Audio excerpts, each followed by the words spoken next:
Assalamualaikum warahmatullahi wabarakatuh. Melanjutkan materi mata kuliah audit lembaga keuangan syariah. Kali ini kita akan membahas tentang audit syariah internal di lembaga keuangan syariah, di mana untuk pembahasan audit syariah internal ini kita akan mengacu kepada standar yang dikeluarkan oleh AAOIV, khususnya adalah Governance Standard for Islamic Financial Institution nomor 11. Governance Standard for Islamic Financial Institution nomor 11 atau GSIF nomor 11 mendefinisikan audit syariah internal sebagai bagian fungsi dari organ tata kelola lembaga keuangan syariah, independen dari manajemen, dengan tujuan utama untuk memberikan jaminan kepada pihak yang bertanggung jawab atas tata kelola dan juga DPS dalam kaitannya dengan kepatuhan lembaga keuangan syariah terhadap prinsip-prinsip dan aturan syariah. Oke, dari definisi ini kita lihat beberapa poinnya bahwa audit syariah internal ini wajib ada di lembaga keuangan syariah karena merupakan bagian dari governance framework atau organ dari tata kelola di lembaga keuangan syariah. Nah, catatan lainnya, audit syariah internal ini juga harus independen.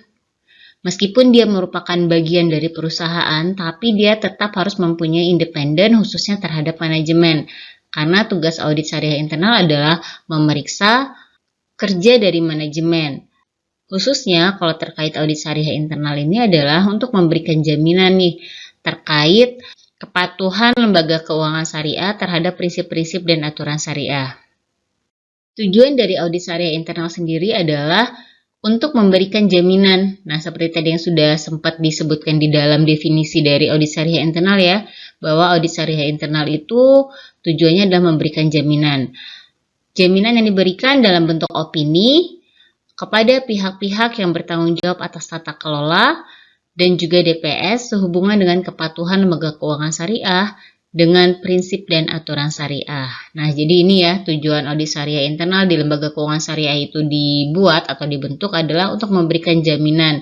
Jaminan yang diberikan juga dalam bentuk opini, di mana audit syariah internal ini bertanggung jawab terhadap pihak-pihak yang bertanggung jawab atas tata kelola dan juga terhadap DPS.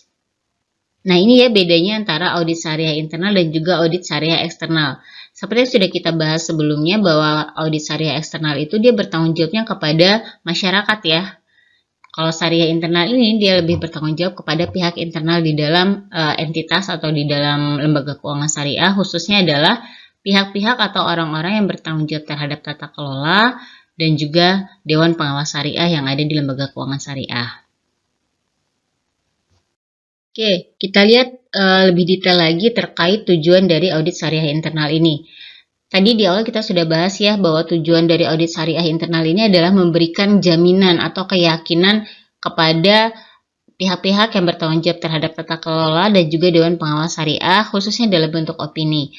Keyakinan atau jaminan apa saja nih yang harus diberikan oleh auditor syariah terhadap pihak-pihak yang bertanggung jawab atas tata kelola maupun terhadap Dewan Pengawas Syariah. Sini kita lihat poin yang pertama bahwa audit syariah internal harus memberikan jaminan atau keyakinan terkait terdapatnya struktur atau kerangka tata kelola yang memadai untuk memastikan fungsi dari lembaga keuangan syariah sesuai dengan prinsip dan aturan syariah dan persyaratan tata kelola yang relevan. Kemudian jaminan berikutnya yang harus dapat diberikan dari audit syariah internal sendiri adalah jaminan terkait pengendalian internal yang memadai telah dirancang dan diterapkan oleh manajemen lembaga keuangan syariah untuk memastikan kepatuhan terhadap prinsip dan aturan syariah. Nah, ini ya review sedikit. Kalau poin yang pertama lebih terkait dengan struktur atau kerangka tata kelolanya yang mensupport fungsi dari lembaga keuangan syariah untuk bisa melaksanakan aktivitas atau operasionalnya sesuai dengan prinsip dan aturan syariah. Nah, kalau yang kedua adalah terkait dengan pengendalian internal yang memadai ya. Jadi kalau yang pertama terkait struktur atau kerangka tata kelola, yang kedua terkait pengendalian internal. Yang terakhir, audit syariah internal harus juga dapat memberikan jaminan bahwa manajemen telah menetapkan kriteria penilaian risiko dan mekanisme manajemen yang memadai untuk memastikan kepatuhan terhadap prinsip dan aturan syariah dan untuk memenuhi risiko spesifik yang terkait dengan transaksi keuangan syariah. Oke, tadi di definisi audit syariah internal maupun di tujuan sudah jelas disebutkan bahwa audit syariah internal itu mempunyai kewajiban untuk memberikan keyakinan kepada pihak-pihak yang bertanggung jawab atas tata kelola dan juga Dewan Pengawas Syariah tentang kepatuhan lembaga keuangan syariah terhadap aturan-aturan dan prinsip syariah. Nah, pihak-pihak yang bertanggung jawab atas tata kelola itu biasa disebut juga dengan komite audit ya di sini. Nah, di sini kita lihat bagaimana sih peran pihak-pihak yang bertanggung jawab atas tata kelola atau komite audit dan juga DPS terkait fungsi audit syariah internal itu sendiri. Kita lihat yang pertama, komite audit lembaga keuangan syariah bertanggung jawab untuk memastikan bahwa fungsi audit syariah internal yang kuat dan efektif ada di lembaga keuangan syariah dan tetap beroperasi. Jadi, yang membentuk audit syariah internal yang baik, yang efektif, itu adalah tanggung jawab dari komite audit. Kemudian, peran kedua dari komite audit adalah bertanggung jawab untuk mengawasi keseluruhan fungsi audit syariah internal dan memberikan masukan kepada audit syariah internal. Nah, yang pertama tadi, komite audit yang bertanggung jawab untuk mendirikan, membentuk fungsi audit syariah internal di lembaga keuangan syariah. Nah, kalau yang kedua, tanggung jawabnya adalah untuk mengawasi pelaksanaan fungsi dari audit syariah internal itu sendiri. Kemudian poin yang ketiga, kita akan membahas peran dari Dewan Pengawas Syariah. Di sini disebutkan bahwa Dewan Pengawas Syariah bertanggung jawab untuk memberikan masukan yang diperlukan untuk fungsi audit syariah internal berdasarkan kebutuhan. Di dalam Governance Standard for Islamic Financial Institution nomor 11, dijabarkan juga nih tentang bagaimana sih pembentukan terkait fungsi audit syariah internal di lembaga keuangan syariah. Kita lihat di sini disebutkan di dalam standar tersebut bahwa lembaga keuangan syariah harus membentuk fungsi audit syariah internal dengan sumber daya yang sesuai. Nah, tadi sebelumnya sudah kita bahas bahwa yang mempunyai tanggung jawab untuk membentuk fungsi audit syariah internal ini adalah komite audit atau pihak-pihak yang bertanggung jawab atas tata kelola. Berdasarkan standar juga disebutkan bahwa fungsi audit syariah internal ini dapat dibentuk dalam beberapa bentuk. Yang pertama adalah fungsi audit syariah internal dapat dibentuk dalam bentuk departemen tersendiri atau bisa juga audit syariah internal ini dibentuk dalam bentuk unit fungsi audit internal. Jadi ada departemen audit internal, nanti di bawah dari departemen audit internal ini dibentuklah salah satu fungsi atau bagian atau divisi dari departemen tersebut yang namanya adalah audit syariah internal. Atau bisa juga audit syariah internal ini dilakukan secara outsourcing. Nah, nanti kita akan bahas nih lebih detail nih terkait kapan lembaga keuangan syariah bisa membentuk fungsi audit syariah internal dalam departemen sendiri atau mungkin dalam bentuk unit atau melakukan outsourcing. Namun yang pasti yang harus menjadi catatan bahwa audit syariah internal secara struktur harus independen terpisah dari manajemen. Nah, ini ya catatannya. Jadi, audit syariah internal ini sama seperti audit internal, dia harus independen dari manajemen. Sehingga nanti secara struktur dia hanya akan langsung berada di bawah komite audit atau pihak-pihak yang bertanggung jawab atas tata kelola di lembaga keuangan syariah. Selanjutnya kita bahas lebih detail lagi nih terkait pembentukan audit syariah internal ketika audit syariah internal ini akan dibentuk sebagai bagian dari Departemen Audit Internal atau unit di dalam Departemen Audit Internal. Nah, hal ini bisa dilakukan ketika lembaga keuangan syariah berukuran relatif sangat kecil dan atau baru beroperasi, ya. Jadi bisa saja nih fungsi audit syariah internal ini dibentuk sebagai unit di dalam Departemen Audit Internal jika lembaga keuangan syariahnya tadi masih relatif sangat kecil atau lembaga keuangan syariahnya baru beroperasi. Kemudian, yang kedua adalah ketika Departemen Audit Internal memiliki kemampuan yang memadai baik secara kuantitatif di sini maksudnya adalah ketersediaan SDM ya, maupun secara kualitatif. Nah, kualitatif ini lebih mengacu kepada kompetensi yang ada di dalam Departemen Audit Internal itu sendiri. Khususnya adalah dalam melaksanakan tugas-tugas fungsi audit syariah internal. Ya, jadi kalau di dalam Departemen Audit Internal itu sendiri mempunyai cukup SDM dan juga staf di dalam Departemen Audit Internal mempunyai kompetensi untuk melaksanakan tugas-tugas atau fungsi-fungsi dari audit syariah internal, maka memungkinkan bahwa fungsi audit syariah internal itu dibentuk sebagai bagian atau unit dari Departemen Audit Internal. Kemudian yang ketiga, kepala audit internal memenuhi kriteria kepatutan yang berlaku untuk kepala audit syariah atau individu yang terpisah, dalam artian bahwa akan diangkat seseorang yang akan membawahi unit dari Departemen Audit Syariah itu sendiri, di mana kepala audit syariah internal akan melapor kepada kepala audit internal. Kemudian yang terakhir adalah terkait efisiensi operasional secara keseluruhan dari fungsi tersebut dapat dicapai dengan menggabungkan fungsi audit syariah internal dengan Departemen Audit Internal. Nah, jadi kalau misalnya memang berdasarkan judgement nih, dilihat bahwa akan lebih efektif nih kalau Departemen Audit Internal dan juga fungsi audit syariah internal ini digabung dibandingkan jika Departemen Audit Internal sendiri dan Departemen Audit Syariah Internal dibuat secara terpisah. Oke, selanjutnya adalah terkait pembentukan fungsi audit syariah internal, tetapi yang ini adalah terkait dengan bentuk yang ketiga yaitu outsourcing, di mana fungsi audit syariah internal ini akan dialihkan kepada firma atau kantor profesional yang menyediakan layanan audit syariah internal.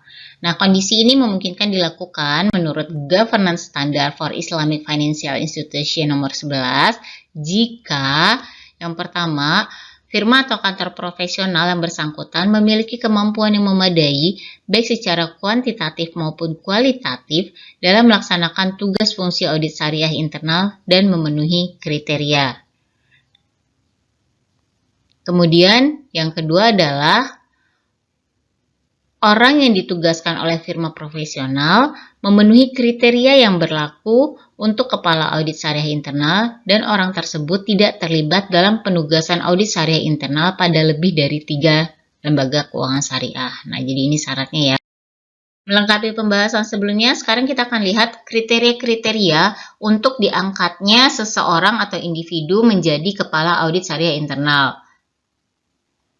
Yang pertama di sini kita lihat orang atau individu tersebut harus memiliki gelar sarjana atau kualifikasi profesional yang terutama lebih disukai jika dia mempunyai kualifikasi profesional di bidang akuntansi, audit, audit internal, dan atau audit syariah yang sesuai untuk posisi tersebut. Ya, jadi yang pertama yang dilihat adalah dari kualifikasi profesionalnya.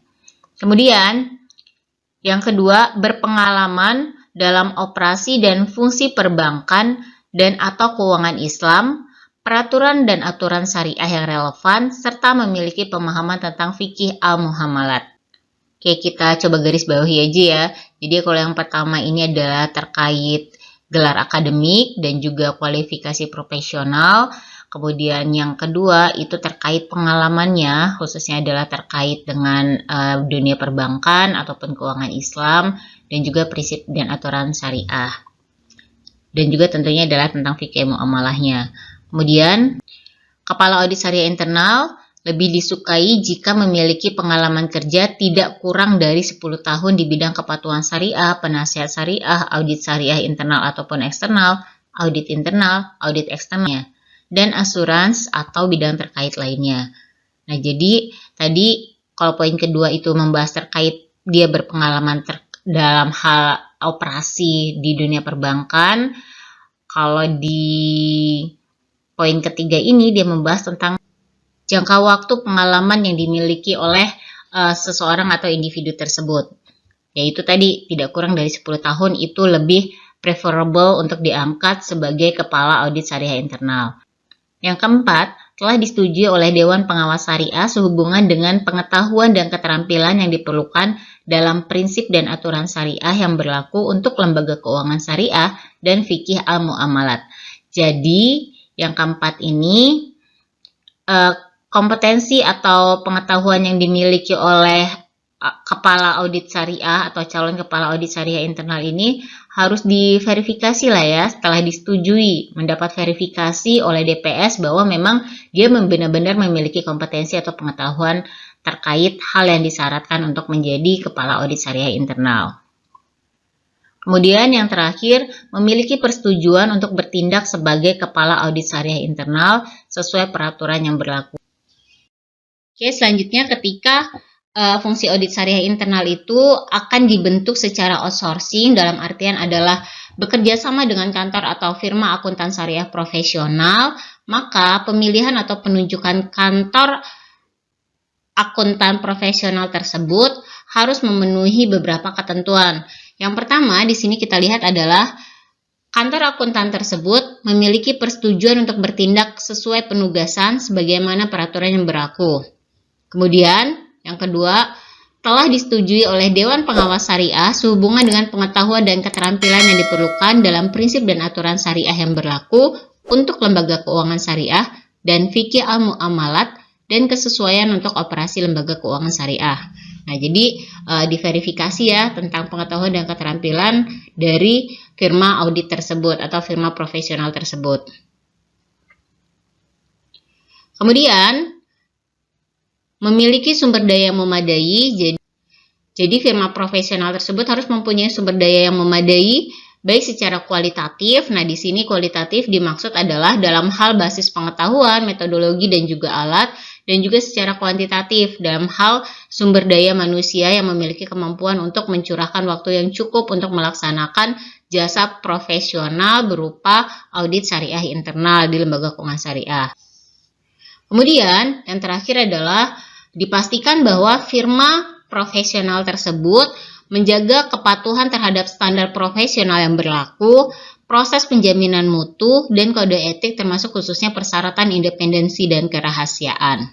Nah, ini adalah kriteria-kriteria yang harus dipenuhi ketika nanti lembaga keuangan syariah memutuskan untuk melakukan outsourcing untuk fungsi audit syariah internal.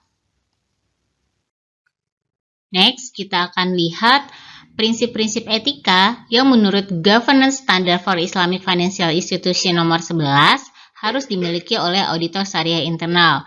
Salah satunya adalah due professional care atau prinsip kehati-hatian profesional, di mana auditor syariah internal harus melakukan atau memiliki kehati-hatian profesional dalam melakukan audit syariah internal. Kehati-hatian profesional ini harus sesuai dengan kompleksitas audit syariah internal yang dilakukan. Nah, jadi due professional care yang diterapkan oleh auditor syariah internal ini tidak sama untuk semua lembaga keuangan syariah. Disesuaikan tadi nih dengan kompleksitasnya, dengan risiko yang ada di lembaga keuangan syariah tersebut. Selain itu, di dalam melaksanakan prinsip kehati-hatian ini, auditor syariah internal harus waspada terhadap kemungkinan kesalahan yang disengaja atau biasa kita sebut dengan fraud, dan kesalahan yang tidak disengaja atau yang biasa kita sebut dengan error. Prinsip etika yang berikutnya adalah independence and objectivity. Untuk bisa menerapkan independensi dan objektivitas, auditor syariah internal harus didukung oleh struktur organisasi dari fungsi audit syariah internal yang sesuai. Pertanyaan berikutnya adalah, bagaimana sih struktur organisasi yang sesuai itu? Fungsi audit syariah internal ini akan dapat menerapkan independensi dan objektivitasnya jika secara struktur organisasi dia tidak di bawah manajemen. Jadi akan lebih baik jika fungsi audit syariah internal ini langsung berada di bawah komite audit atau pihak yang bertanggung jawab atas tata kelola. Itu terkait struktur organisasi. Sebelum kita membahas lebih lanjut, kita coba pahami dulu apa sih yang dimaksud dengan independensi dan apa yang dimaksud dengan objektivitas. Objektivitas sendiri diartikan sebagai suatu sikap yang tidak memihak atau bertindak sesuai fakta. Nah, objektif ini harus dimiliki oleh seorang auditor. Dan independensi sendiri berarti bahwa auditor internal tidak dikendalikan atau tidak tergantung oleh pihak lain. Khususnya adalah terkait dengan penugasan seorang auditor syariah internal. Di poin kedua ini dicantumkan bahwa auditor syariah internal harus objektif dalam melaksanakan tanggung jawab profesionalnya, yang artinya bahwa auditor syariah internal tidak boleh memihak ataupun harus bertindak sesuai dengan fakta. Objektivitas mencakup sikap independensi. Jadi di sini dimaksudkan bahwa di dalam objektivitas itu terdapat juga yang namanya independensi. Jadi, untuk dapat menerapkan sifat objektif atau tidak memihak atau bertindak sesuai fakta, maka seorang auditor itu harus independen atau tidak bergantung atau tidak dikendalikan oleh pihak lain. Nah, itulah ya kenapa independensi dan objektivitas ini saling berkaitan. Karena objektivitas dapat terlaksana jika auditor syariah internal juga mempunyai independensi. Selanjutnya terkait dengan independensi dan objektivitas adalah fungsi audit syariah internal harus independen dari manajemen tetapi tidak harus independen dari entitas. Nah, apa nih maksudnya? Fungsi audit syariah internal harus independen dari manajemen dalam artian bahwa di auditor syariah internal tidak boleh dikendalikan oleh manajemen sehingga auditor dapat bersikap objektif ketika melakukan pengawasan ataupun pemeriksaan terhadap kinerja manajemen. Tapi dia tidak harus independen terhadap entitas. Kenapa?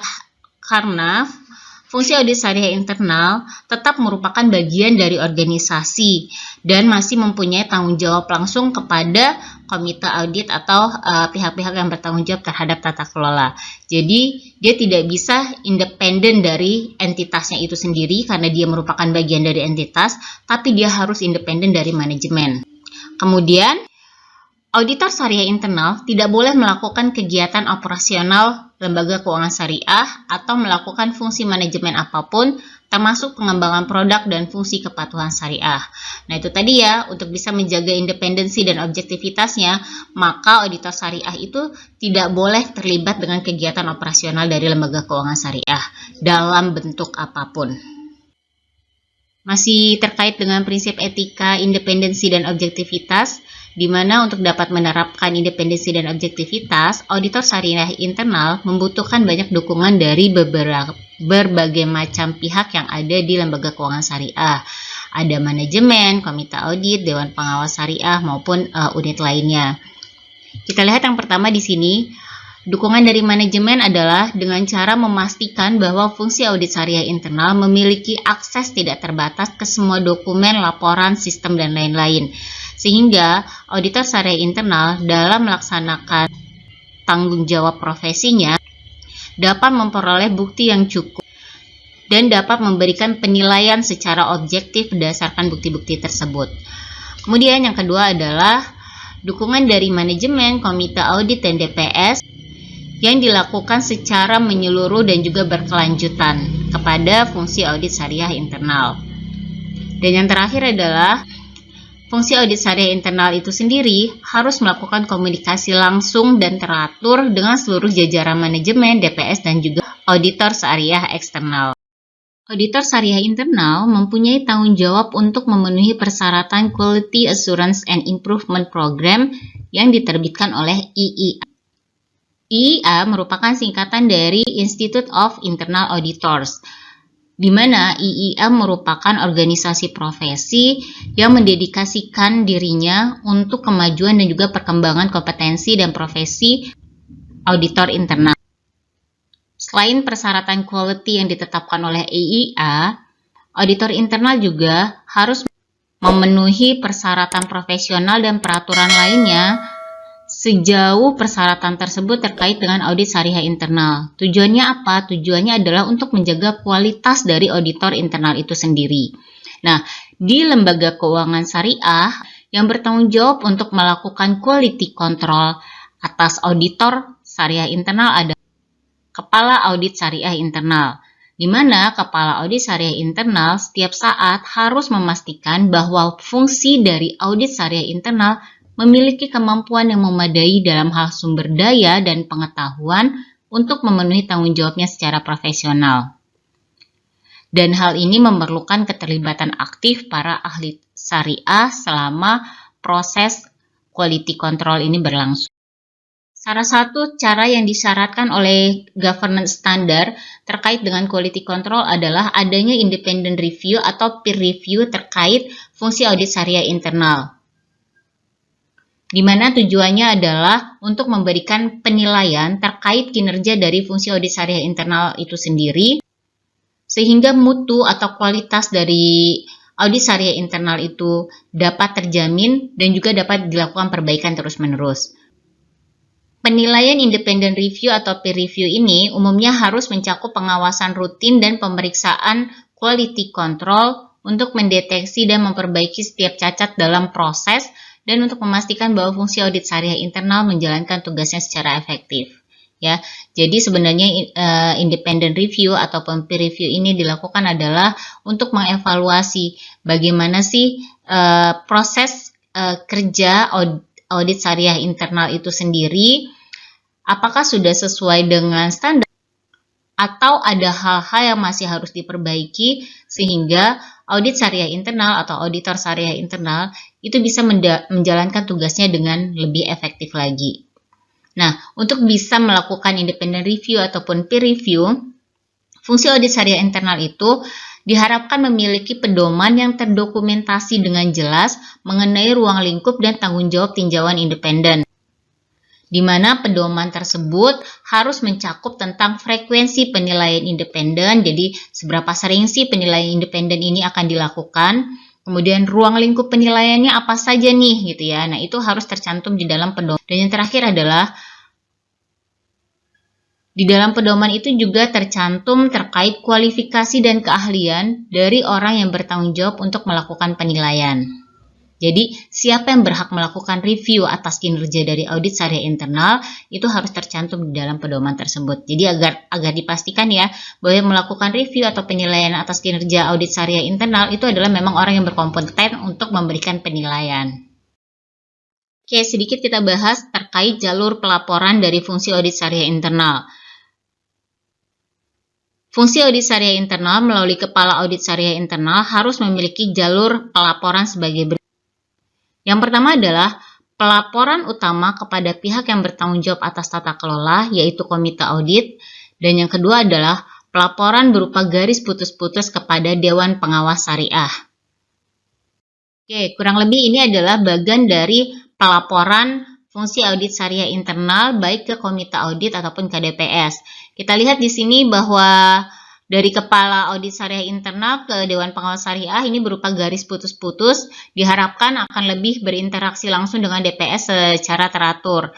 Jadi prosesnya adalah, ini poin pertama, pelaporan akan dikirimkan atau dibagikan oleh Kepala Audit Syariah Internal itu ke DPS terlebih dahulu. Jadi yang dikirimkan ke DPS pada step yang pertama ini itu adalah berupa draft laporan audit. Draft laporan hasil audit. Dikirimkan dulu untuk mendapat pandangan dan kesimpulan terkait masalah syariah dan interpretasinya. Kemudian hasil review yang dilakukan oleh DPS tersebut akan dikembalikan nih ke Kepala Audit Syariah Internal. Kemudian berdasarkan hasil review dari DPS, Audit Syariah Internal bisa memperbaiki atau melengkapi laporan hasil auditnya sehingga diperoleh yang namanya final report atau laporan hasil audit final. Nah, laporan hasil audit final ini akan dikirimkan kembali ke DPS dan juga dikirimkan ke komite audit. Pembahasan selanjutnya adalah terkait dengan kepegawaian, perekrutan, dan pengawasan sumber daya manusia yang ada di fungsi audit syariah internal. Kita lihat di sini. Komite audit bertanggung jawab menyediakan sumber daya yang memadai dengan pendidikan dan pengalaman yang relevan yang memungkinkan fungsi audit syariah internal untuk melakukan tugasnya secara efektif dan efisien. Untuk itu, dari penunjukan Kepala Audit Syariah Internalnya juga harus dilakukan melalui fit and proper, termasuk juga dengan staf audit syariah internalnya. Harus ditentukan terlebih dahulu kriterianya seperti apa yang akan ditempatkan sebagai staf audit syariah internal, sehingga nanti tim audit syariah internal ini terdiri dari tim yang multidisiplin, baik memiliki keahlian dalam bidang syariah, audit, pengendalian internal, dan kepatuhan terhadap peraturan. Staf audit syariah internal juga harus memiliki pengetahuan yang baik tentang prinsip-prinsip umum keuangan Islam, produk, dan juga proses di lembaga keuangan syariah. Kita lihat di sini, pengangkatan kepala audit syariah internal ini merupakan tanggung jawab ataupun wewenang dari komite audit. Kemudian, setelah kepala audit syariah ini diangkat oleh komite audit, kemudian kepala audit syariah internal ini akan berkoordinasi nih dengan Departemen Sumber Daya Manusia atau Human Resource di lembaga keuangan syariah untuk kemudian memilih staf yang akan dipekerjakan di fungsi audit syariah internal berdasarkan kriteria yang tadi sudah ditetapkan sebelumnya. Selanjutnya, Kepala Audit Syariah Internal bertanggung jawab untuk memastikan bahwa bawahannya menjaga independensi. Nah, jadi harus dipastikan ya oleh Kepala Audit Syariah Internal bahwa stafnya memiliki dan dapat menjaga independensi, menghindari konflik kepentingan, dan mampu melaksanakan tanggung jawab mereka tanpa prasangka. Kemudian, Kepala Audit Syariah Internal juga bertanggung jawab untuk memberikan pengawasan yang tepat kepada tim. Bukti yang tepat dari pengawasan harus didokumentasikan dan disimpan. Jadi jelas ya, di sini disebutkan bahwa terkait perekrutan staf atau tim yang ada di fungsi audit syariah internal itu dilakukan oleh Kepala Audit Syariah Internal bekerja sama atau berkoordinasi dengan Human Resource untuk memilih staf-staf yang relevan dengan pekerjaan atau job desk yang ada di fungsi audit syariah internal. Terkait pelatihan dan pengembangan berkelanjutan bagi staf yang ada di fungsi audit syariah internal merupakan tanggung jawab dari Kepala Audit Syariah Internal berkoordinasi dengan Human Resource Department untuk memberikan pendidikan dan pelatihan berkelanjutan agar dapat mempertahankan kemampuan staf yang ada di fungsi audit syariah internal, terutama kemampuan di bidang audit dan pengetahuan syariah dengan fokus pada fikih al-muamalat. Auditor syariah internal dituntut untuk mempunyai keahlian profesional atau professional proficiency, di mana auditor syariah internal ini harus memiliki pengetahuan, keterampilan, dan juga kompetensi lainnya yang diperlukan untuk pelaksanaan tanggung jawabnya masing-masing. Seperti audit internal pada umumnya, audit syariah internal juga harus memiliki internal syariah audit charter atau piagam audit syariah internal, di mana pengembangan dari piagam audit syariah internal ini merupakan tanggung jawab dari Kepala Audit Syariah Internal. Piagam audit syariah internal ini harus direview dan juga diperbaharui secara berkala sebagaimana dan harus mendapat persetujuan dari komite audit setelah berkonsultasi dengan Dewan Pengawas Syariah. Pada umumnya, internal syariah audit charter ini mencakup tujuan atau maksud dari audit syariah internal itu sendiri, kemudian ringkasan ruang lingkup dan tanggung jawab dari audit syariah internal, struktur dari Departemen Audit Syariah Internal, dan jalur serta prosedur pelaporan.